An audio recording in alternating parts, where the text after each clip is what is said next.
Hello, everybody. Welcome to Cryptids and Critters Paranormal. I am your host, the Dooster. Today I got a story I want to share with you. It came out of Stewart County, Tennessee, and Land Between the Lakes. I ran up on this article while I was doing research for my book, Eye in the Sky, and I thought it would be fitting to add that in there. Even though I can't either verify or disprove this, it does make for a good read. And if you would like any of my books, they're available on Amazon. I also have them here at my house. I can sign and direct ship out to you.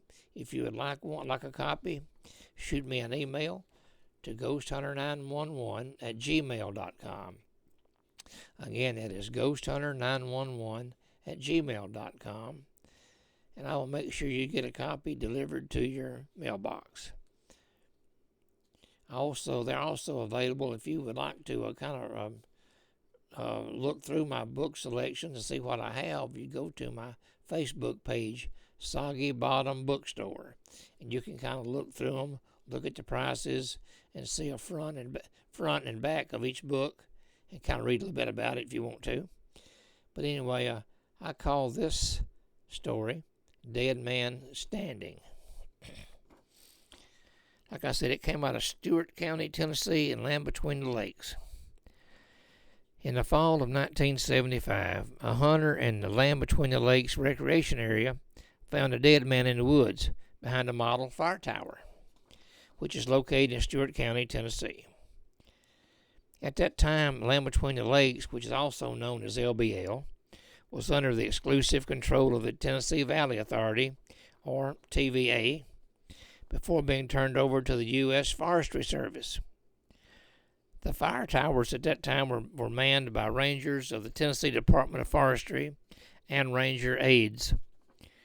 Assisting these rangers and their aides were a few apprentices working under CETA, an acronym for the Comprehensive Employment Training Act program. In case you are unfamiliar with the location of Model, Tennessee, it is in the general vicinity of where the Great Western Iron Furnace and the South Bison Range are located along the Woodlands Trace on the Tennessee side of LBL. The hunter reported the gruesome discovery to the TVA police, and shortly afterwards, 2 officers responded and began an investigation. They arrived at the tower cabin early that morning and began questioning the ranger aides on duty that day, asking them if they had seen anything unusual in the past few days. The 2 ranger aides, who were both men in their 60s, just looked at each other and replied, "No, not especially." The officers then asked if there had been any unusual or strange cars or vehicles in the area, and again the reply from ranger aides was negative. Continuing their line of questioning, the TVA police officers then asked the aides if they had witnessed a helicopter flying around the immediate area recently. Again, their answer was no. At this point, one of the aides got curious and asked just what the hell this is all about. One of the officers looked around, lowered his voice, and told the aides, "Don't tell anyone about this, but we just found a dead man in the woods over there," and pointed off to the general direction of the woods behind the fire tower. He continued, "We found a dead man standing, propped up against a tree, and he was just standing there." The second cop went into a little more detail. He explained that a hunter had walked upon this man just standing upright next to a tree. On closer inspection, he discovered the man was dead, and then he cut a hasty retreat out of the woods, where he contacted the TVA police and agreed to meet them and lead them to the scene. Once the TVA cops arrived, the hunter led them back into the woods, where they found the dead man standing up against a tree near the model fire tower.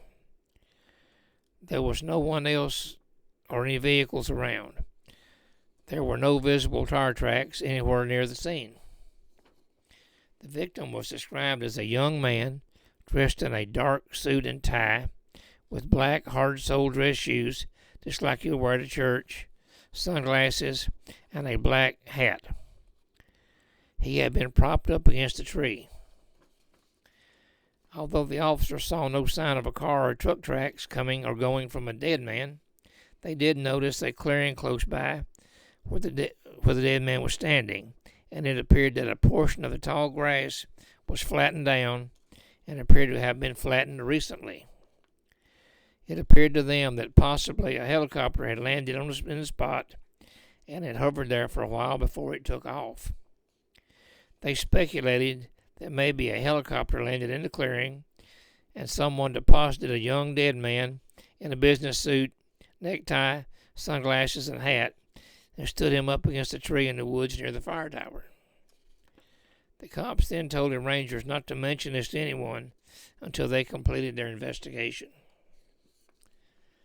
To this day, no reports of this incident have been found, and the Stewart County Sheriff's Department in Dover claimed to have no recollection of the incident. All we have is the word of a fresh out of college CETA employee that on that fateful fall day in 1975 heard it straight from the mouths of two TVA cops that they were looking into the unusual and strange death and circumstances surrounding an unknown young man in dark business suit, necktie, hard-soled shoes, dark sunglasses, and a black hat, who was found dead, standing upright against a tree in the woods near the model fire tower. It is in my opinion that this was possibly a man in black and was deposited in this remote location by a UFO. Evidently, this person had been dead for quite a while before being placed against a tree, as advanced rigor mortis had evidently already set in, which allowed the body to stand rigidly against a tree without slumping to the ground. Like I said, this is purely speculation.